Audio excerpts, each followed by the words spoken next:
George Leonard, in his book Mastery, talks about enjoying the plateau. Enjoying the plateau.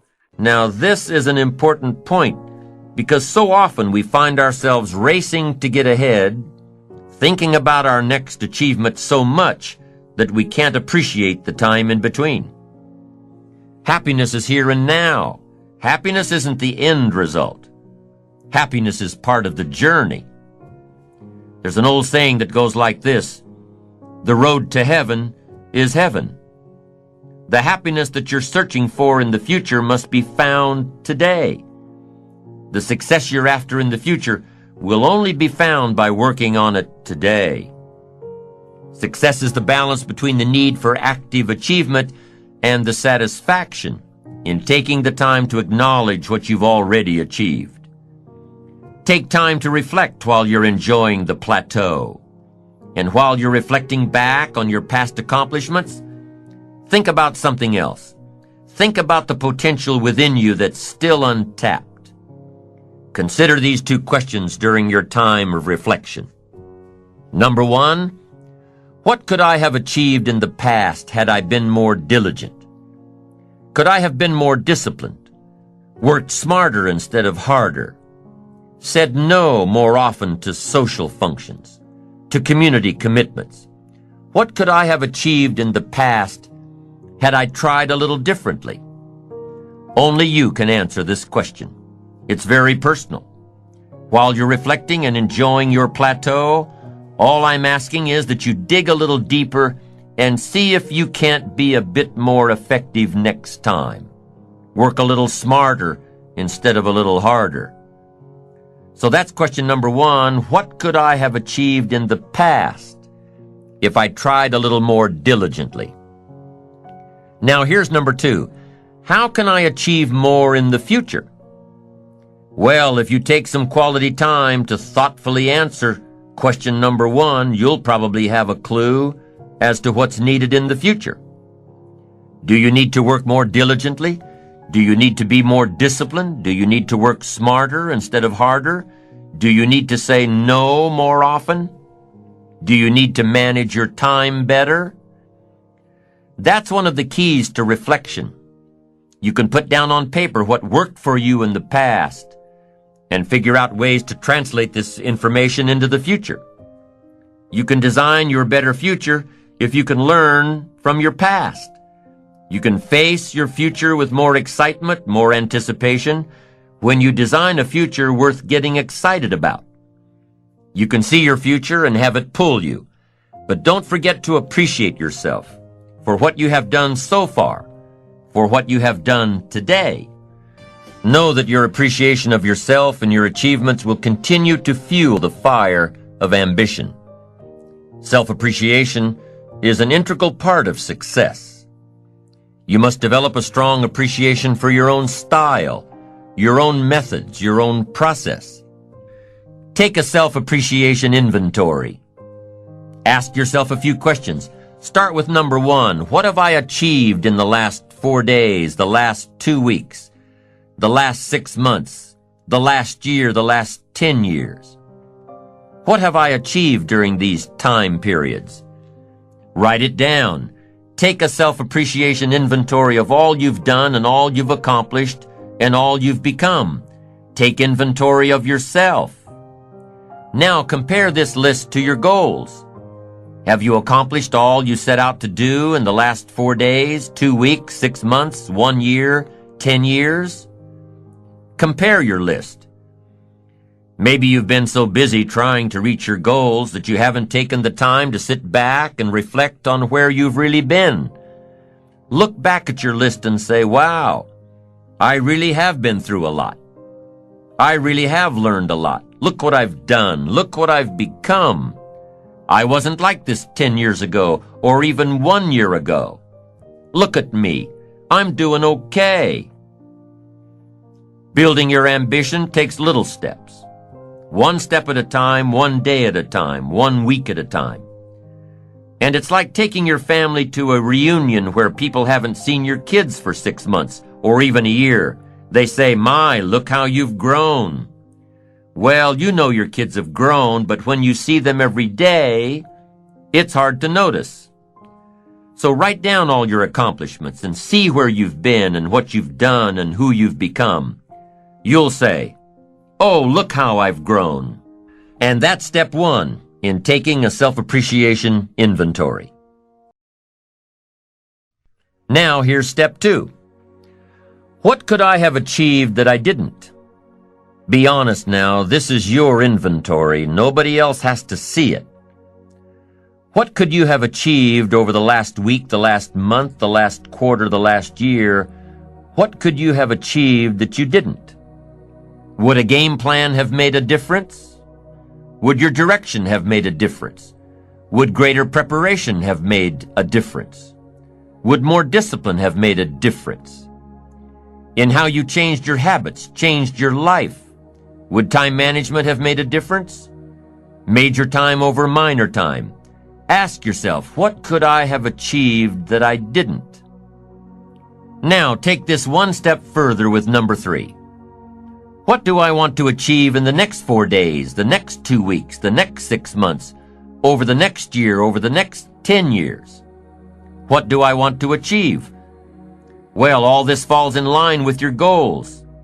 What you could achieve has to fall in line with what you want to achieve. What you could do has to line up with what you want to do.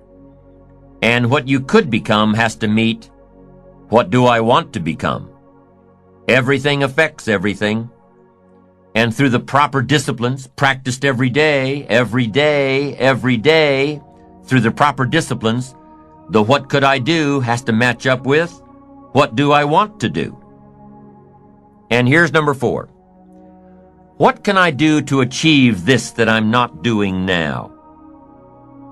What could I do to achieve my goals that I'm not doing now? What things do I need to work on that I'm not working on now? Remember, it's easy to do the disciplines, the little things every day, and it's easy not to. It's easy not to. Look back at the list you made of your 3 most important work-related goals. Look back at your list of the 3 most important personal and spiritual goals. How are you doing with these? Are you making progress a little each day, Are you appreciative of the progress you've made so far? It's important that you take time out to acknowledge yourself, your achievements, what you've done so far, where you've come, who you've become. Self-appreciation is a stage in building ambition that takes a little more maturity, a greater resolve, knowing that you'll do it until you get it done, and taking the time out to acknowledge yourself for doing it. Self-appreciation comes from already being firmly set on the course of positive self-direction, being on the right track, having that wonderful blend of humility and self-esteem, knowing within yourself that you're accomplishing your goals, and knowing yourself enough and being confident in yourself enough to avoid needless bragging. Self-appreciation says that you admit there's room for improvement, knowing that you're on the right track, but admitting the need for continued growth, more books, more seminars, more skills, more disciplines, greater awareness, bigger vision. There's always more room to grow. There's always more knowledge to gain, always more skills to perfect. We're never done with the education process, because education is part of the path to wealth. Education and learning is part of the path to health. Continued education can turn you around if you're headed in the wrong direction. We need the mental food that others provide. We need mental exercise. We need to open up our minds to different alternatives. We need to learn to appreciate the other side of the debate so that we can strengthen our own and defend our own. We need to expose ourselves to a wide range of thoughts and philosophies and ideologies. You've got to listen to a variety of speakers. Read a variety of books. No one speaker has all the answers for you. No one book has all the answers. You can't get all the answers from one person. We need a variety of influence to give us input, to give us ideas, to manage our business, to manage our relationships, to manage our finances, to take advantage of our time. We need a variety of influences.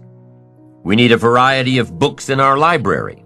We need a variety of tapes in our video library, our audio library. We need a variety of voices. And here's what else we need. We need a variety of points of view. Points of view can be so valuable. Somebody says, "Did you ever see it from over here?" And you say, "No." So you step over there where they are and you take a look back over here from their point of view. And you say, "My gosh, I never thought from this perspective. It's so different. No wonder you think the way you do." Here's the clue. Take advantage of all that's available in terms of mental food and mental exercise. Be eager to learn. Always be eager to learn, no matter how far along you are in the journey, no matter where you are in your success. Keep that eagerness to learn. Gather up as much knowledge as you can. And then what? Debate it. Put it all on the table and look at it. Dissect it. Turn it around and stare at it. Ask questions. Make statements. Don't take it for granted that one person has all the answers you're looking for. Take their knowledge, but don't take it as the only knowledge. Make sure that what you finally do, the model you develop of strong appreciation for your own style and your own methods and your own process for achievement, make sure that what you finally do is a product of your own conclusion. That's what's valuable. Not to just go do what someone says without debating it.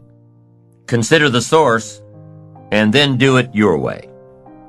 You can take an interest in what someone says, digest it, take notes on it, but then debate it. Look at it from all angles. Be a student, not a follower. Building your ambition is a process unique to each and every one of us. Gather all the knowledge that you can. Then develop your approach as a product of your own conclusions. Your own conclusions, not someone else's conclusions. Your own conclusions. You can't fall for other people's philosophies. They may not be right.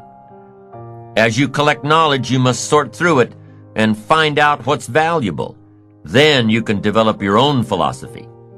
And your own philosophy becomes the most important of your guidance systems, one of your guiding lights.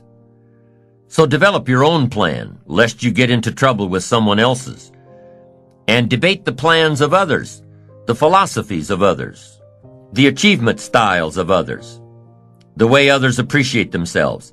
Debate all this. Why? Because it affects everything. The value you place on your plan, the value you place on yourself, the value you place on life in general affects everything around you. It even affects how you respect time, the 24 hours a day given to each of us to do with as we please. There's a connection between appreciating yourself and appreciating and respecting time. People who appreciate themselves understand and respect the use of time. Here's what I call the best-kept secret of the rich. Interesting discovery that I made one day. I couldn't believe it when I found out that rich people have about 24 hours a day, and poor people have about 24 hours a day. Wouldn't that drive you mad until you found out what the difference was? I'm telling you, the difference is in the management of the time. A few simple disciplines practiced every day, and your whole life can change. Your future can change. Your income can change.